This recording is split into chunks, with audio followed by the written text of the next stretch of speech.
Well, hello all you fine people out there in YouTube land. This is Quero Railroader, and today I have got for y'all another wonderful train set review. This time I'm going to be doing a review on the Lionel Burlington steam freight, the RailSounds version. There were two of these in the Lionel catalog, the 2000 Volume 1 and Volume 2 Lionel Trains catalog. There was a RailSounds version and there was a Signal Sounds version. This is the RailSounds version, and I will go into a much more in-depth breakdown. So let's get into it, guys. This train set includes a 464 Hudson Jr. locomotive, locomotive tender, single dome tank car, a box car, a hopper car, and a caboose. This train set also came with 8 pieces of 027 curve track and 8 pieces of 027 8.75 inch long straight track. Now, the reason I'm showing you guys the 027 loop on my railroad is because the track that this train set came with, well, that's the track that the train set came with. The train set also comes with a Lionel track lock-on, which is in use. Over there where that caboose is, you can't see it because of the brush right there next to that caboose truck. That's where my lock-on that came with this set is. The transformer this train set came with was the Lionel 80 BW 80 watt transformer, which was the precursor to the Lionel god-awful CW80. That is also in use on my railroad. There is the power source for the 80 BW, and the center transformer, the one with the brightest light, that is the 80 BW, the actual control module for the transformer. It was a 2-part transformer that came with this train set. Now let's get into the features of the locomotive. The locomotive, like every other single Lionel steam locomotive out there pretty much, it features a die-cast body. It has molded plastic trucks on the tender, a puffing smoke unit, operating headlight,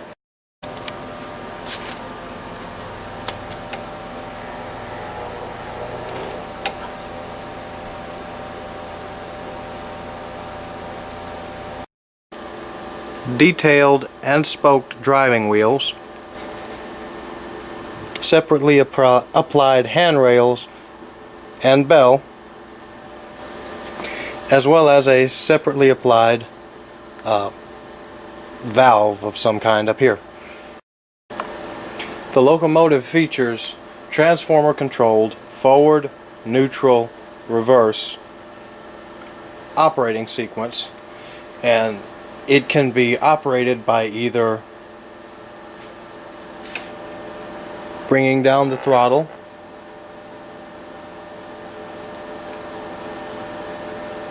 bringing the throttle all the way back up, and bringing it down based on the orientation on my railroad, and then bringing it down. Or there is a direction button, as all Lionel transformers have the direction button.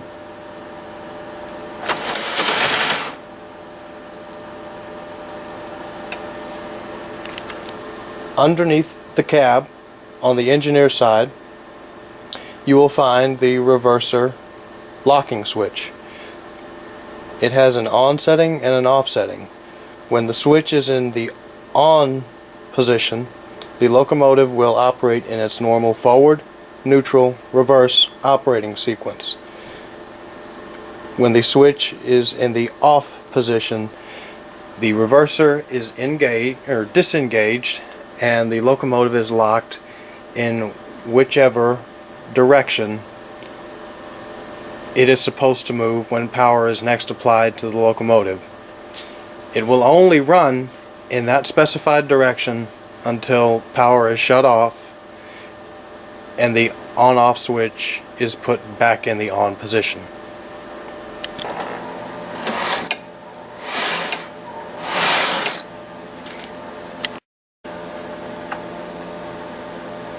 The switch is now back in the on position.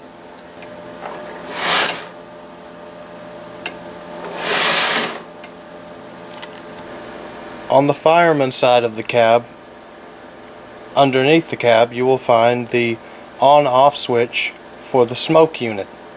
When the switch is in the on position, the smoke unit is operational and will emit the Lionel smoke. When it is in the off position, the smoke unit will not work. Lionel specifies, as does every other toy train manufacturer, that when the smoke unit is in operation, it must have a sufficient amount of smoke fluid in the reservoir for it to work properly, or the smoke unit will burn out. As previously stated, this train set was offered in two variants. There was the RailSounds version and there was the Signal Sounds version. The version that I have is the RailSounds version. It comes with recorded crew dialogue, bell, whistle, steam chuff, brake sounds. On the underside of the tender, you will find a small twistable knob. It can be turned either by your fingers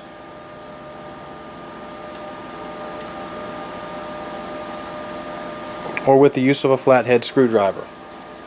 That is the volume control knob for the sound system. Unlike most Lionel locomotives that are equipped with sound systems, this locomotive does not have an on-off switch to disengage the sound system or turn it back on. If you have this set and you want to kill the sound on the locomotive, the only available option to do so is with this knob by turning it all the way down. A feature not described that this locomotive's sound system has is the ability to add a 9-volt battery inside of the tender to allow for operation of the shutdown sequence, as well as a continuance of the sound even over dirty track. To install that battery, you unscrew this screw right here. Set it somewhere you're not going to lose it. And then you lift up and back and pull the tender off of the frame. And you can see right there is the battery that I have installed in my locomotive to be able to take advantage of this interesting feature. There are two metal tabs on the back of the tender frame and on the body of the tender that must be engaged when putting the body of the tender back onto the frame. You simply take the tender like such, line up the holes with the slots,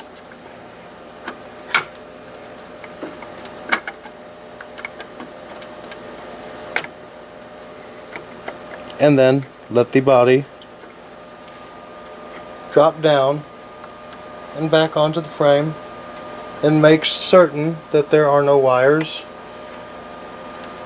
in the way.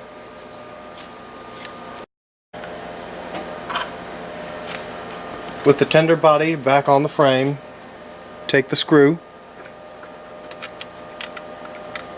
and reinsert it. and then retighten.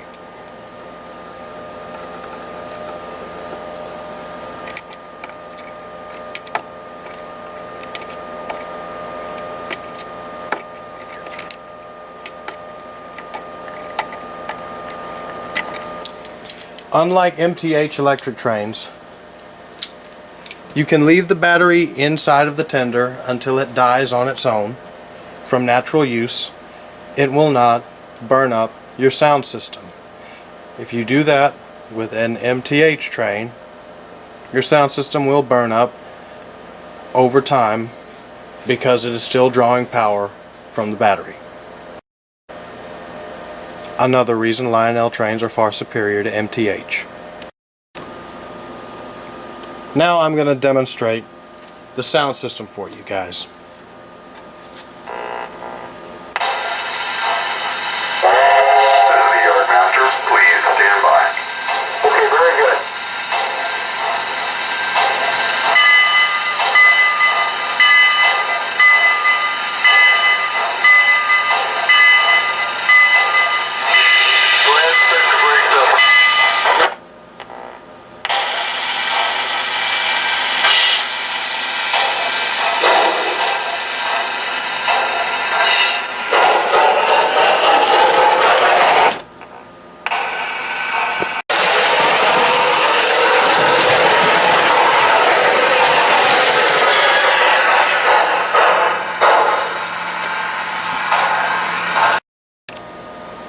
The tender of the locomotive features a stamped metal frame, and as I mentioned earlier, there are the plastic trucks. On the rear of the locomotive tender you will find an operating coupler with a small tab on the side, as well as a magnetic disc underneath right here. The reason for the magnetic disc is for remote uncoupling using one of Lionel's uncoupling sections, as well as the uncoupling tab on the side for manual uncoupling by the modeler. With the operating couplers, as most all hobbyists know, you can couple and uncouple locomotives and train cars exactly like prototypes.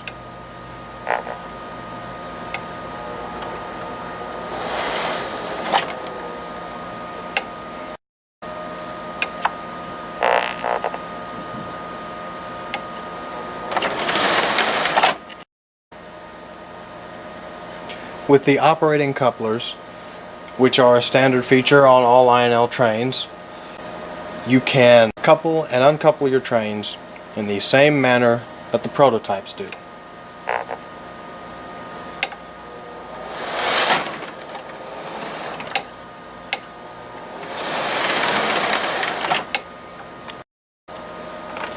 Now let's look at the rolling stock. As I stated before, this train set comes with a tank car, a box car, a hopper car, and a caboose, as well as the locomotive. We're going to start, as you can see here, by taking a look at the tank car. The tank car features a plastic body, metal catwalks on the top of the tank, as well as metal ladders. The catwalks on the base of the car are plastic. This car also features sprung metal trucks, separately applied handrail, and a separately applied brake wheel. All of the separately applied details on this car are metal. The box car features a plastic body, opening and closing doors, sprung metal trucks, separately applied handbrake wheel, and, like the locomotive and the tank car,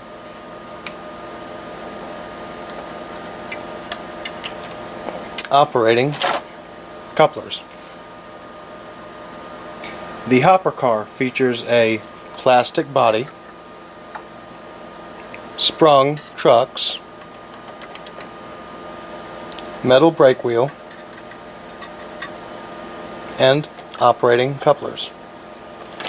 The caboose features a plastic body, plastic handrails and ladders on the ends of the caboose, operating couplers, regular die-cast metal trucks, they are not sprung, and interior illumination.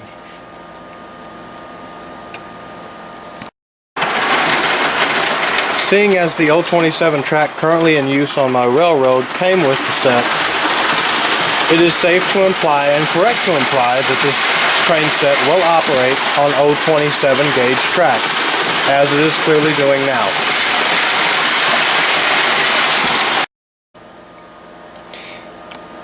The manufacturer suggested retail price for this train set is $349.95.